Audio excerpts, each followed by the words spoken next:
आज पूरी दुनिया में 7 अक्टूबर को लाखों करोड़ों लोग हर देश में इजराइल की ये नरसंहार के खिलाफ और फिलिस्तीनी जनता के प्रति एकजुटता प्रकट करने के लिए आज सड़कों पर उतरे हैं। पिछले शनिवार को, क्योंकि वो वीकेंड है, ज्यादा लोग आ सकते हैं, तो लंदन और पेरिस और दूसरे यूरोप के राजधानियों में लाखों लोग प्रदर्शन किए। 7 अक्टूबर पिछले साल से आज तक एक साल के अंदर गाजा पर जो बर्बर हमला हुआ है उसमें 42,000 से ज्यादा लोगों की जान गई है, कत्लेआम उनका हुआ है। ये औपचारिक जो गिनती है, इससे बहुत ज्यादा और अभी भी जो बिल्डिंग्स कोलैप्स हुए हैं उनके रबड़ के नीचे, मलबे के नीचे दबे हुए हैं। और सबसे शॉकिंग बात यह है कि इस 42,000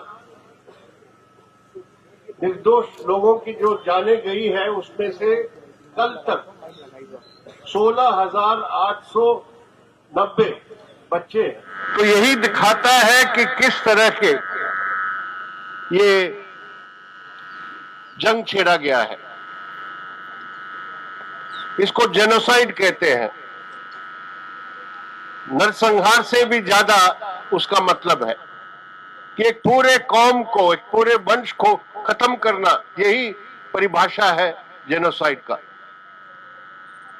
और इंटरनेशनल कोर्ट ऑफ जस्टिस, जो अंतर्राष्ट्रीय स्तर पर यूनाइटेड नेशंस स्पॉन्सर्ड जो अदालत है, उन्होंने कहा है पिछले साल ही कि ये नरसंहार की ओर बढ़ रही है, जेनोसाइड की ओर बढ़ रही है इजराइल, और उसको रोकना चाहिए।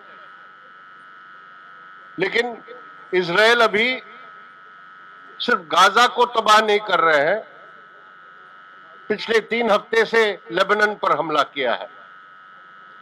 और आज बैरूत शहर में जिस तरह की बमबारी हो रही है, वो पहले गाजा में जो किया वो अभी लेबनान में शुरू किया है।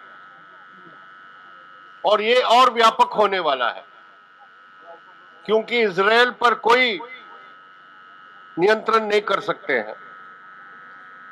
कोई अदालत, अंतर्राष्ट्रीय अदालत या यूनाइटेड नेशन, कोई भी उस पर रोक नहीं लगा सकते हैं, क्योंकि उनके साथ, उनके पीछे अमेरिका है। और अमेरिका पूरी तरह इजराइल को हथियारों से लैस करते हैं, पैसा देते हैं और पूरी तरह उनको समर्थन और प्रोत्साहन करते हैं। तो आज ये जो पश्चिमी एशिया में ये व्यापक एक युद्ध बनना है, उसका असर पूरी दुनिया पर पड़ने वाला है। मैं उस पर ज्यादा अभी नहीं जाना चाहता हूं। मैं सिर्फ ये बात पर जोर देना चाहता हूं कि जब यूनाइटेड नेशंस में, संयुक्त राष्ट्र में भारी बहुमत से प्रस्ताव पारित किया गया है जनरल असेंबली में, इजराइल को कंडेम करते हुए, जब अंतर्राष्ट्रीय कोर्ट ऑफ जस्टिस ने कहा है कि ये युद्ध रुकना चाहिए, लेकिन हमारे भारत सरकार की क्या पोजीशन है? मोदी सरकार पूरी तरह इजराइल को साथ दे रही है।